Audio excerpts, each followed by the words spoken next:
Oi, eu sou a Stephanie Ceola e esse é o Diário de Leitura. São pílulas do Possácio Podcast em que eu falo sobre livros assim que termino de ler, destacando as anotações que eu fiz e o que eu grifei durante a leitura. Não espere uma análise desapaixonada. É um comentário a quente sobre aquilo que acabou de ser lido e ainda está fervilhando na minha cabeça. Oi, pessoal. Hoje eu vou falar sobre o livro A Ridícula Ideia de Nunca Mais Te Ver, da Rosa Monteiro. Antes de começar, quero só fazer um disclaimer que minha voz está bem prejudicada por um resfriado ou gripe, ainda não sabemos. Mas o autor inteiro é assim, então se eu for deixar de gravar por causa disso, não vai ter episódio. Então eu decidi falar sobre esse livro mesmo assim, numa manhã de sábado, tranquila, enquanto eu tomo meu café. Eu terminei de ler esse livro faz poucos dias. Eu não sabia nada sobre ele antes de começar a leitura. Eu estava com muita vontade de ler a Rosa Monteiro. Eu conhecia um pouco sobre ela, porque enquanto a gente ainda tinha o site do El País Brasil, ela era colunista, né, no El País Brasil. Ela continua sendo colunista do El País na Espanha. Ela foi editora-chefe do El País da Espanha, ela é jornalista. E eu já li algumas coisas dela, algumas colunas e tal, mas nunca tinha lido nenhum livro dela. E os títulos dos livros dela são muito provocativos, como esse, né? Então eu estava muito interessada já em ler essa mulher e esse livro apareceu para mim, eu achei que era um bom momento com esse título maravilhoso, A Ridícula Ideia de Nunca Mais Se Ver, mas eu não sabia do que se tratava. E a primeira sensação que eu tive foi essa de não entender do que se tratava. Eu não sabia se era um romance, se era um ensaio. Eu não entendi direito em que gênero esse livro se enquadrava. Ainda assim, eu decidi dar essa abstraída das caixinhas em que a gente tem que colocar as coisas e só me apegar ao que ela estava escrevendo ali, e foi uma experiência de leitura maravilhosa. Antes de começar, sobre a Rosa Monteiro. Ela é espanhola, né? Ela é de Madrid.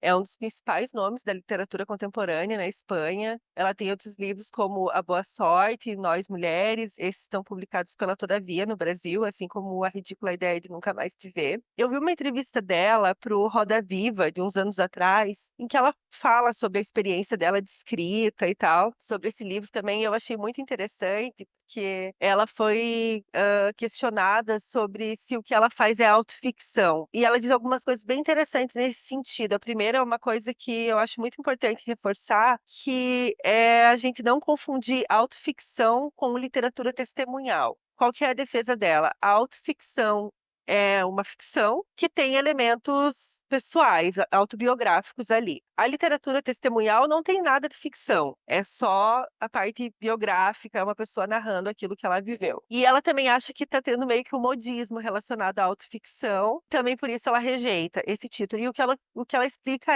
ela tem alguns livros que são romances e alguns livros que são como A Ridícula Ideia de Nunca Mais Se Ver, que ela chama de artefato literário. Eu achei muito legal essa definição. Então, o que que ela quer dizer com isso? Não é autoficção, não é só literatura testemunhal, é essa mistura toda, né? Tem ensaio ali, tem de tudo um pouco.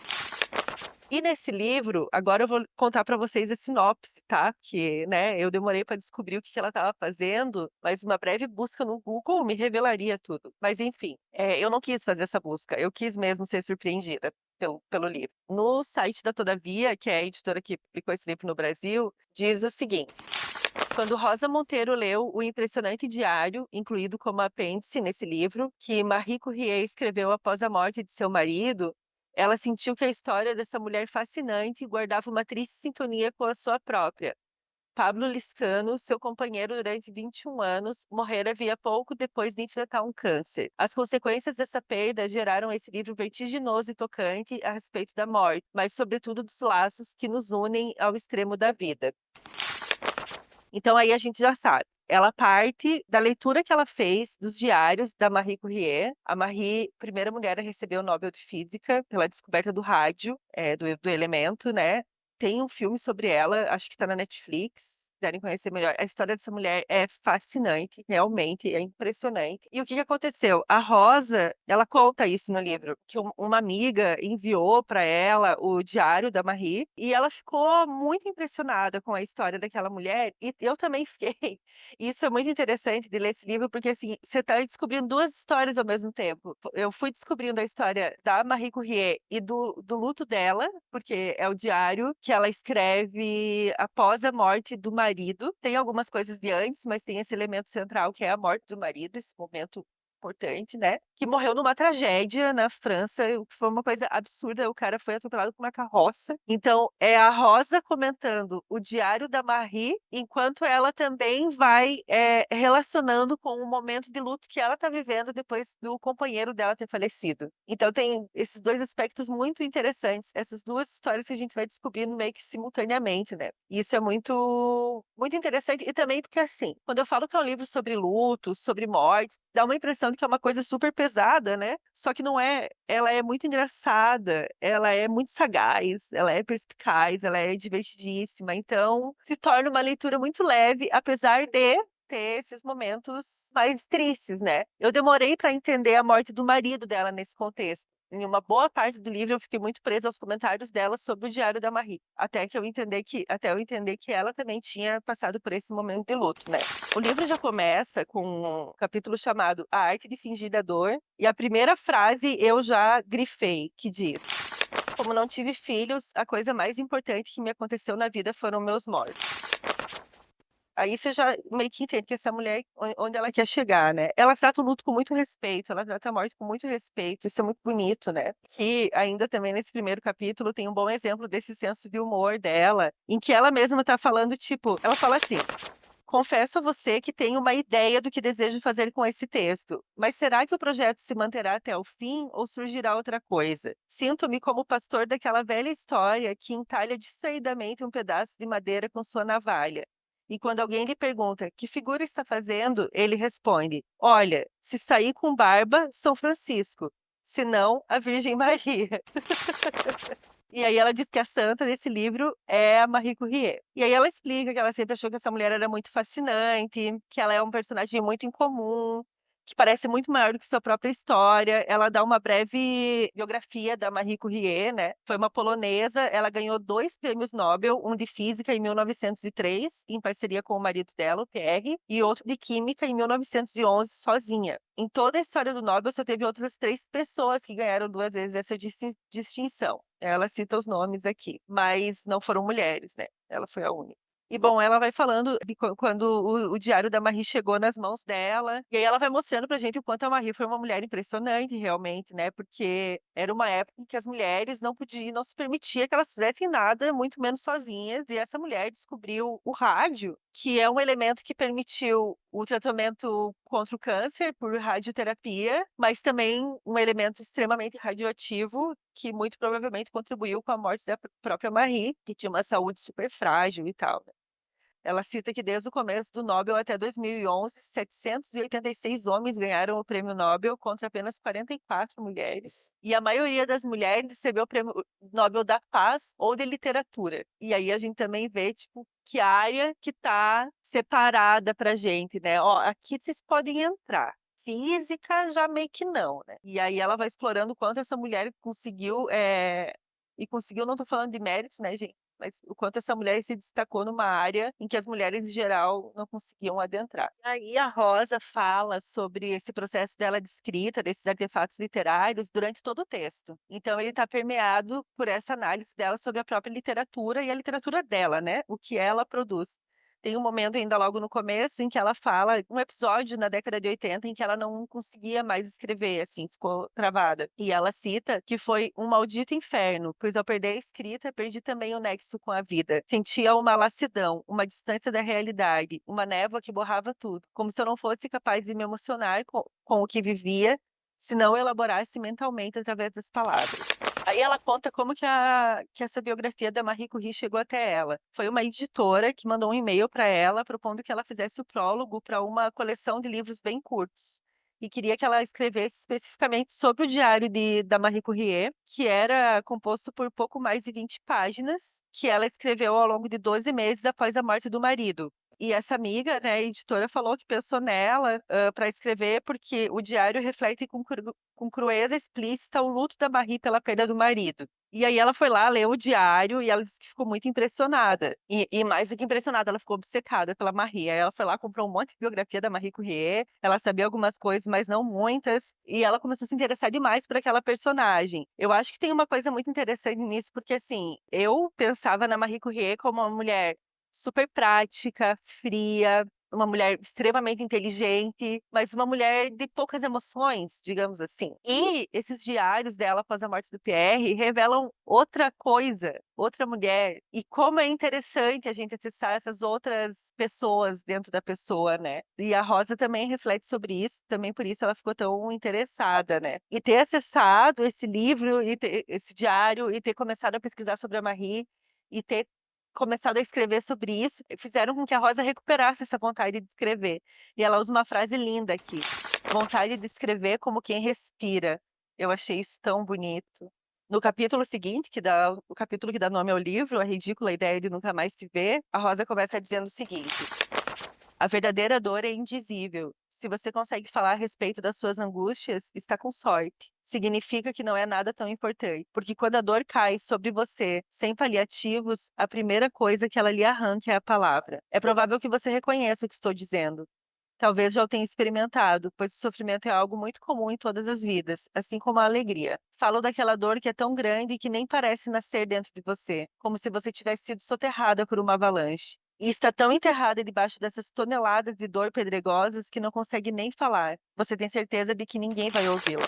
E aí ela começa a falar sobre ela começa a falar sobre a loucura, que também é um tema muito central da obra da Rosa, né? E primeiro ela reflete muito sobre isso, até que ela entra na Marie. E ela fala que foi isso que aconteceu com a Marie quando o Pierre morreu. Ela se fechou nela mesma, no silêncio, na aparente frieza. Aí ela relata aqui sobre a relação dos dois, né?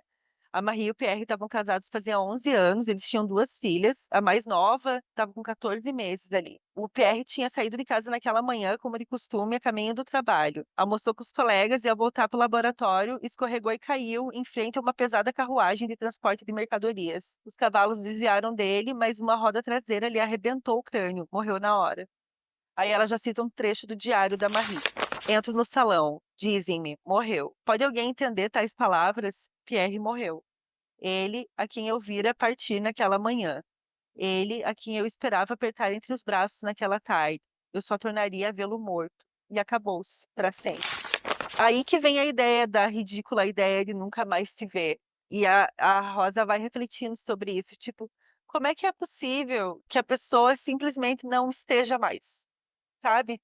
Tá aqui na minha vida, estamos aqui vivendo todos juntos, e de repente aquela pessoa é tirada daquele contexto, sumiu, acabou. É uma ideia ridícula. E aí ela reflete muito sobre isso. Até esse momento do livro, gente, ela não cita o luto dela, a perda dela do marido. A gente vai descobrindo depois, mas a gente vai entendendo que essa mulher sim enfrentou um luto também, né? E ela fala que é uma realidade inconcebível que a mente rejeita. Não vê-lo nunca mais é uma piada sem graça, uma ideia ridícula. E ela vai mesclando isso com trechos do Diário da Marie, em que a Marie também vai refletindo como assim que a gente não vai mais se ver? Como assim que você estava na minha vida até hoje de manhã e agora você não tá mais, né? E aí ela começa a contar da morte do Pablo. Ela fala: depois da morte do Pablo, eu também me peguei durante semanas pensando. Vamos ver se ele deixa de ser besta e volta de uma vez. Como se sua ausência fosse uma peça que ele estivesse pregando para me irritar. Como às vezes fazia. Quando eu li o livro, eu não me emocionei. Agora, lendo, eu fiquei emocionada com esse trecho. E aí ela fala que não era assim um pensamento real e declarado. Ela sabia que isso não era verdade, mas era uma coisa que ela não conseguia deixar de pensar. E ela vai citando outros momentos da literatura, outros trechos de livro em que esse ponto aparece. Ela vai contando também sobre as pessoas que são a rede de apoio da Marie, o comportamento dela naqueles dias que seguem a morte, né? O modo de vida. Pô, ela tinha duas filhas crianças, né? Aí a irmã dela vem da Polônia para ajudar e tal, mas é tudo muito delicado. E ela fala sobre a ideia que se tem de que te é permitido um determinado tipo de comportamento durante o luto. E ela cita: no meu caso, encarei o luto como uma doença da qual precisava me curar o quanto antes. Creio que é um erro bastante comum, porque na nossa sociedade a morte é vista como uma anomalia e o luto como uma patologia. Aí ela fala que, tipo, nesse período aí do luto, ela tentou fazer o que ela achava que a sociedade esperava dela. E diz o livro: nos primeiros dias as pessoas lhe dizem chore, chore que faz bem. E é como se dissesse: assim. É preciso furar e espremer esse abscesso para sair o pus. Mas é justamente nos primeiros momentos que você tem menos vontade de chorar, pois está em choque, exaurida e fora do mundo. Mas logo depois, em seguida, justo quando você está encontrando o fluxo aparentemente inesgotável do seu pranto, as pessoas à sua volta começam a lhe cobrar um esforço de vitalidade e otimismo, de esperança no futuro, de recuperação da sua tristeza, porque é exatamente assim que se diz. Fulano ainda não se recuperou da morte de Cicrana, como se tratasse de uma hepatite. Mas você não se recupera nunca. Esse é um erro. A gente nunca se recupera.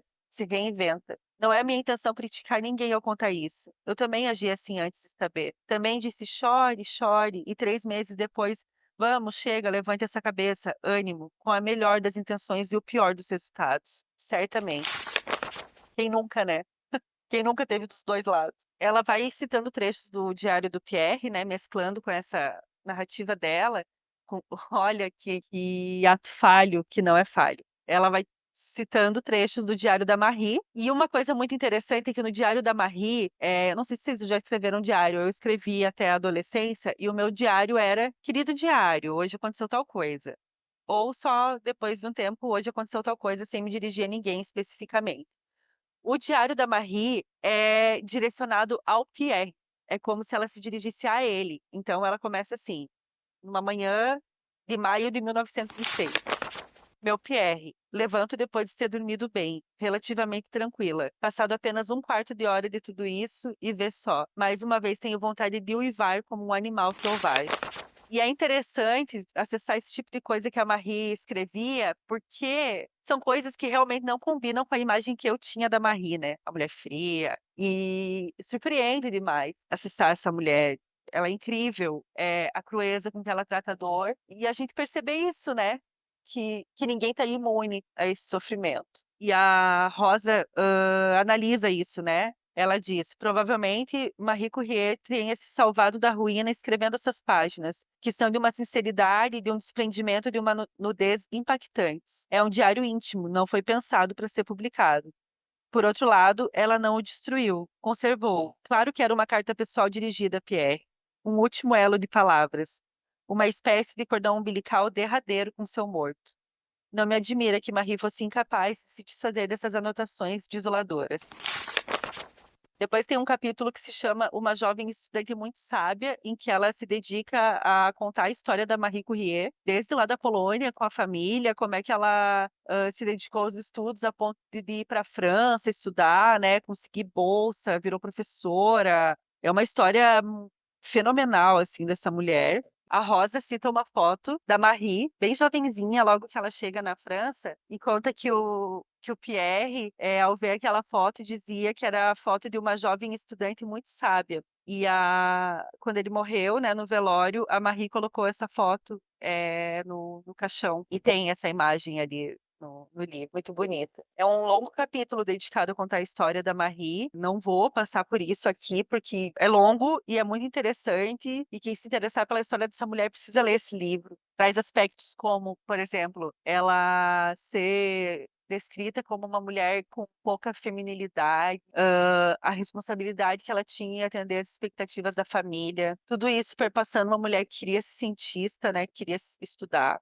Aí essa paixão pelo Pierre, o relacionamento com ele, as filhas, o casamento, o fato de ter que se dedicar à casa enquanto se dedica ao laboratório, né? Toda essa carga mental aí continua aprisionando muitas de nós, todas nós. Fala até da estética da Marie, do modo como ela se vestia, se apresentava, se portava, e diz que mulheres como ela talvez tivessem de se paramentar desse jeito como simples missionárias da ciência para serem levadas a sério. Ela continua narrando a jornada da Marie para estudar e tal, e chega no momento em que ela fala que, e assim, sem modelos a seguir e contra a corrente geral, é muito difícil seguir em frente, ainda que você tenha uma vocação, ainda que esteja convencida do seu valor, porque todos à sua volta repetem incessantemente que você é uma intrusa, não vale o suficiente, que não tem o direito de estar ali ao lado dos homens. E a Rosa questiona, né? Quantas mulheres geniais não devem ter sucumbido diante dessa pressão? Tem um momento que é muito engraçado, em que ela coloca fotos dos caras com quem a Marie se relacionou, né? Aí teve um cara ainda na Polônia com quem ela namorou e tal. um rapaz de sua idade que estudava matemática em Varsóvia. Ela tinha, assim, esse tesão intelectual, né, como a gente chama. O cara era muito gato, tem uma foto dele, Casimir era o nome. E depois tem a foto do Pierre. E o Pierre também era bonitão, gente. Aí a Rosa escreve: Ah, danadinha. No fim das contas, nossa CDF gostava dos bonitões. Aí a Rosa comenta: Nesse assunto, a transgressora Maria era bastante convencional. E para minha vergonha, devo reconhecer que comigo acontece o mesmo. Não é certo, não é lógico, não bate com meus princípios nem com minhas ideias. Mas eu gosto dos bonitões. E aí, quando ela vai apresentando aí os amores da Marie, ela reflete muito também sobre a questão de gênero nos relacionamentos, né? A Rosa traz muito essa perspectiva e é muito, muito bom ler também nesse aspecto. E tem um trecho que ela diz o seguinte: Porque nós, mulheres, somos prisioneiros do nosso romantismo pernicioso, de uma idealização desenfreada que nos faz buscar no amado o suprassumo de todas as maravilhas. E mesmo quando a realidade nos mostra repetidamente que não é bem assim, por exemplo, quando nos apaixonamos por um cara tosco, grosseiro, dizemos para nós mesmas que essa aparência é falsa, que lá no fundo nosso homem é um doce de pessoa e que para revelar sua genuína ternura só precisa se sentir mais seguro, mais querido, mais bem acompanhado. Resumindo, estamos convencidas de que poderemos mudá-los graças à varinha mágica do nosso carinho, de que vamos resgatar e libertar o verdadeiro amado que está preso nos seus traumas emocionais. Nós o salvaremos de si mesmo. As mulheres padecem da maldita síndrome da redenção. Aí tem um capítulo chamado O Fogo Doméstico do Suor e da Febre. Nesse capítulo, a Rosa corre a outro tema que me interessa muito, que é a memória. Ela começa esse capítulo dizendo: A infância é um lugar ao qual não podemos voltar. E, em geral, tampouco queremos. Eu certamente jamais voltaria. Mas, na verdade, nunca saímos de lá. Nesse capítulo, ela fala bastante do Pablo. Tem foto dele, como era a infância dele. E aí ela volta a falar sobre esse processo do luto, né? Ela diz: É estranho, desde que ele morreu, não sinto apenas falta da sua presença, de continuar vivendo com ele e de vê-lo envelhecer. Também tenho saudades do seu passado, das muitas vivências que não conheci. E aí tem uma foto dele, criança, num barco com a família e tal. E ela pensa sobre como ela queria também ter visto aquele Pablo, sabe?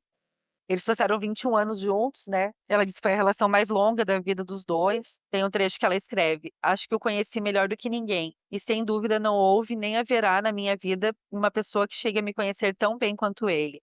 Eu lembrei, quando eu li isso, de uma frase do Gabriel Garcia Marques falando sobre a Mercedes, né? Eles também foram casados durante muito tempo, até a morte dele, em que ele diz assim sobre ela, que ele a conhecia tão bem que ele já não tinha mais a menor ideia de quem ela era. E voltando para Rosa, ela disse que essa é uma das coisas que entristece no luto, a mágoa da intimidade perdida. Porque depois de 21 anos se cria um vínculo de intimidade com alguém que não vai se repetir, né? E perder isso é muito forte. No Diário da Marie, ela também cita como foram os últimos dias que ela viveu com o Pierre.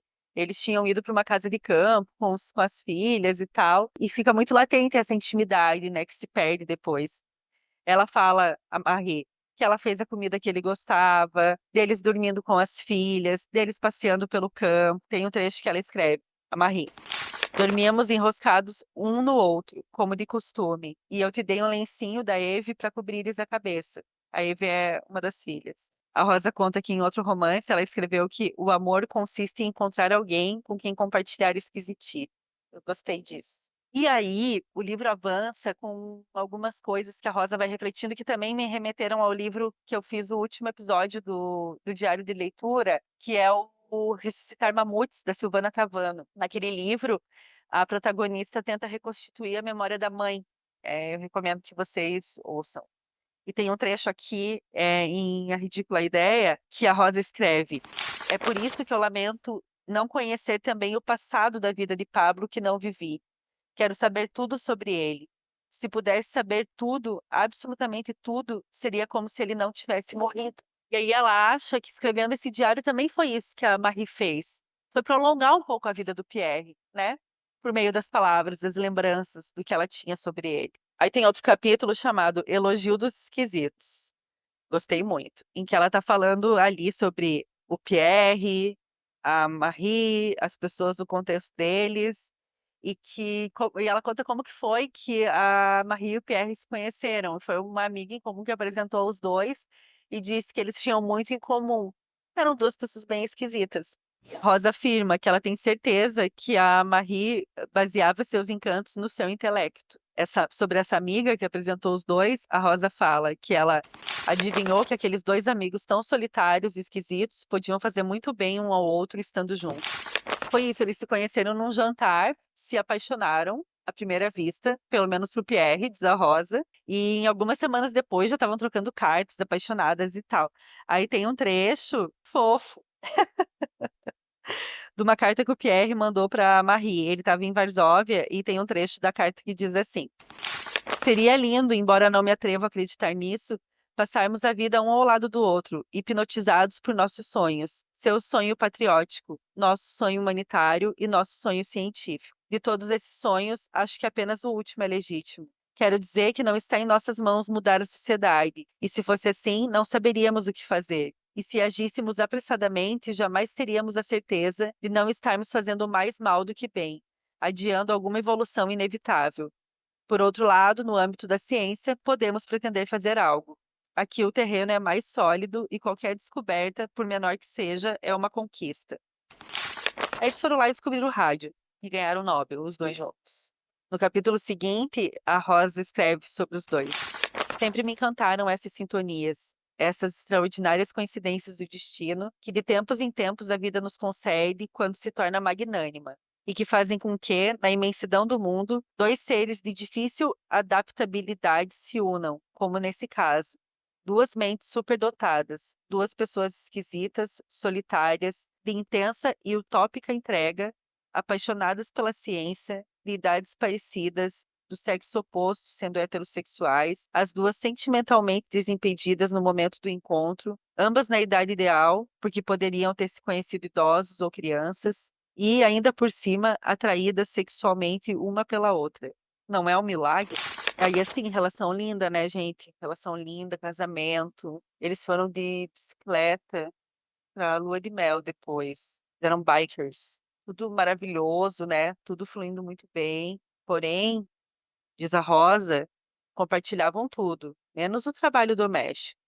Ah, pois é. Se eras tão perfeito, Pierre, por que não lavavas uma loucinha? Eu vou citar outro trecho. No seu breve diário de luto, Marie anota com obsessiva minúcia os últimos dias que viveu com Pierre, seus últimos atos, as palavras derradeiras. É a incredulidade diante da tragédia. A vida fluía tão normal e de repente o abismo. A morte mancha também nossas lembranças.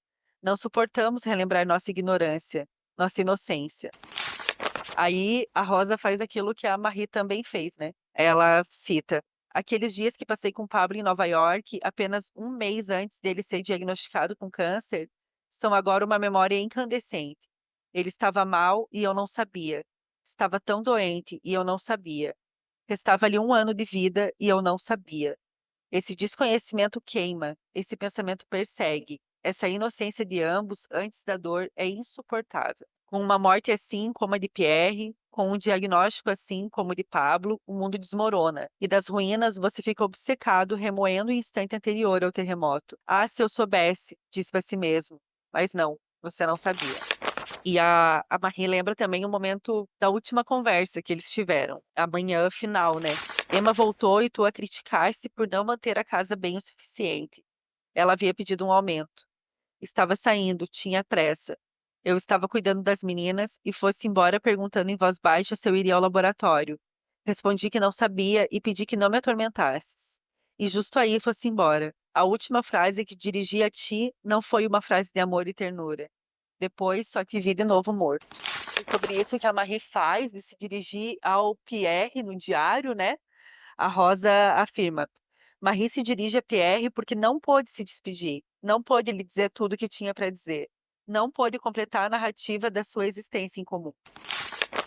Ela conta que, como ela leu várias biografias da Marie Curie, tem muitos biógrafos que acham muito curioso isso que ela faz, e o diário ser dirigido ao Pierre. E a Rosa não acha nada de curioso nisso. Ela acha que é natural, que é uma maneira de realizar essa despedida. E que também fazer isso por escrito é muito importante para que as coisas comecem a ganhar algum sentido. Tem uns trechos muito interessantes desse livro.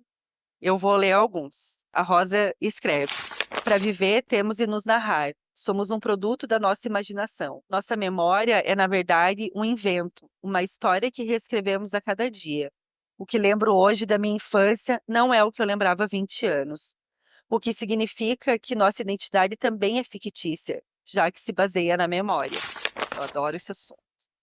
No Roda Viva, ela fala uma coisa muito engraçada, ela é muito engraçada. E ela diz assim, que ela tem quando ela conversa com o irmão dela, ela tem certeza que eles são filhos de pais diferentes, porque aquilo que ele lembra é totalmente diferente daquilo que ela lembra. E bom, continuando ali no contexto, ela diz que é por isso que quando alguém morre, é preciso escrever o final.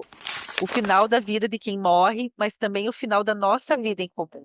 Marie não pôde fazê-lo, é evidente, por isso escreveu aquele diário. Eu tampouco pude, por isso escrevo esse livro. E ela lembra também do último momento dela com o Pablo, eles no hospital. Eu não vou ler isso, porque eu tenho certeza que eu vou chorar. Até que ela chega à conclusão que esse é o motivo de ela estar escrevendo esse livro, né? Eu vou citar um trecho. Um trecho que eu acho maravilhoso. A arte em geral e a literatura em particular são armas poderosas contra o mal e a dor. Os romances não os vencem, são invencíveis, mas nos confortam do espanto. Em primeiro lugar, porque nos unem ao resto da humanidade. A literatura nos torna parte do todo. E no todo, a dor individual parece que dói um pouco menos. Mas a magia também funciona, porque quando o sofrimento nos alquebra, a arte consegue transformar essa ferida suja e feia numa coisa bela. E ela cita o último trecho do diário da Marie, que se dá um ano depois da morte do Pierre, abril de 1907. Faz um ano, vivo para tuas meninas, para o teu pai idoso. A dor é surda, mas segue viva. A carga pesa sobre meus ombros. Quão doce seria dormir e não acordar mais. Como são jovens minhas pobres pequeninas. Como me sinto cansada. Ainda terei coragem para escrever? Não sabe se faltou coragem ou o quê, mas a Marie não escreveu mais. Aí o que que rola? Lá em 1910, o pai do Pierre, que a Marie cuidava, ela se dava muito bem, ele morreu. E aí ela tá lá vivendo a vida dela, né, pesquisando muito, ela passa a ocupar a cadeira do Pierre na Sorbonne, ela vira professora universitária, continua pesquisando, continua no laboratório, a vida tá indo, as meninas estão crescendo. Ela um dia vai tomar um café na casa dos amigos e lá tá um matemático, que era um cara comprometido, e a Marie tinha 42 anos, e ela se apaixona. Ele era um físico, desculpa. O eleito era Paul Langevin. Langevin, sei lá, meu francês não é bom. 5 anos mais novo do que ela, um físico eminente. A título de curiosidade, direi que inventou o sonar, embora tenha entrado para a história por conquistas científicas muito mais importantes. Antigo aluno de Pierre, amigo e colaborador muito próximo do casal Cuvier. E ainda por cima, era bonito. O problema é que o Paul era casado, né? Mas aí a Marie estava apaixonadaça. Ela estava fascinada pela inteligência do cara. E, enfim, se relacionaram por um tempo, depois não deu, mas assim, achei muito interessante saber que essa mulher se apaixonou de novo. Ela foi e tomou uns tapas da mulher do cara, foi ameaçada. Gente como a gente, sofreu de amor novamente. E aí o que que rolou? Quando as pessoas souberam desse caso que ela teve com o Paul, e né, foi meio que um escândalo, assim, e as pessoas, obviamente, atacaram ela, né? As pessoas nesse contexto ali da academia, da ciência, ela foi desconvidada para um evento, ridículo. E aí ela escreveu uma carta para falar desse evento em que ela foi desconvidada e tal. Ela escreve: Não há nada em meus atos que me obrigue a me sentir diminuída. Não acrescentarei mais nada. Isso aí, gata. E, tipo, chegou a sair notícia no jornal sobre o caso dela com o cara. Uma bosta. Porém, na mesma semana em que essa notícia bombou, a Marie recebeu um telegrama comunicando que havia recebido o Prêmio Nobel de Química. Chupa. Só que o que que rolou? Depois disso, ela recebeu um comunicado do Nobel pedindo que não fosse a Suécia buscar o prêmio. E foi por causa do caso dela com o Paul. E aí, a gata respondeu, tá? Que ela não deitava.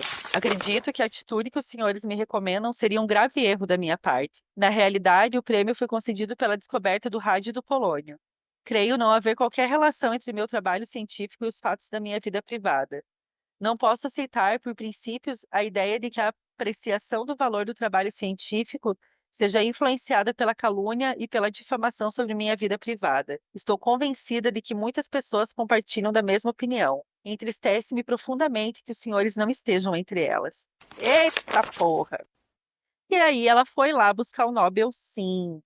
E diferente daquele Nobel de Física que ela tinha recebido com o Pierre, porque naquela ocasião foi ele que subiu no palco receber, foi ela que subiu dessa vez, né, porque era só dela, e ela fez o discurso de aceitação e disse que o prêmio era uma homenagem à memória do Pierre.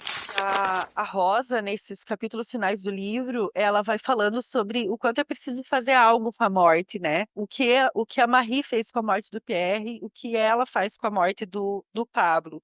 Como nas diferentes culturas a gente faz coisas com a morte, visita os túmulos, leva flores, enfim, escreve um livro. E aí a Rosa faz uma coisa meio Marie. Ela escreve se dirigindo ao Pablo. Pablo, que pena ter esquecido que você podia morrer, que eu podia te perder. Se tivesse essa consciência, eu teria te amado não mais, mas melhor. Teria dito a você muito mais vezes que te amava. Teria discutido menos por besteiras. Teria dado mais risadas. Teria até me esforçado em aprender o nome de todas as árvores e reconhecer cada folhinha. Pronto, já fiz. Já disse. Realmente conforta. E sobre a Marie é muito legal, porque você vê a dedicação da Rosa em humanizar aquela mulher, né? E ela escreve: essa mulher é tão grande em tudo, tão excepcional, que a gente corre o risco de cair na hagiografia de transformá-la numa falsa heroína. Ainda bem que encontrei aqui e ali algum detalhe mesquinho com que pudesse humanizá-la, pois não existe uma única vida sem sua parcela de sujeira, mesmo que seja em pequenas proporções. Aí lá no final tem uma coisa que a Rosa escreve que eu acho que é super uma chave de leitura, assim, e que tem a ver com aquilo da autoficção, sabe? Que eu falei lá no começo, que ela disse no Roda Viva. Ela fala sobre, tipo, saber a hora de parar. Que talvez a Marie não tenha identificado a hora de parar de trabalhar com o rádio, né? E isso levou à morte dela, de um jeito ou de outro, né? Ela tinha uma anemia muito severa e se conclui que ter trabalhado tão perto do rádio provocou essa situação, né, com a saúde dela. E ela fala também sobre ela não saber a hora de parar de escrever esse livro. O escritor que escreve para contar sua vida, comprazer-se com ela, autopromover-se ou se vingar, sem dúvida nenhuma produzirá um texto abominável. A questão, afinal, é a distância. Poder analisar a própria vida como se estivesse falando da vida de outro. E é isso que ela faz, né? Ela traz a Marie, o diário da Marie, o luto da Marie e a bordo dela junto. A gente tá lá achando que a gente tá aprendendo sobre a Marie e sobre o Pierre. Na verdade, a gente tá aprendendo também sobre a Rosa e o Pablo. E aí a Rosa escreve: e agora que com esse livro tentei dizer sempre a verdade, talvez tenha feito, na realidade, muito mais ficção.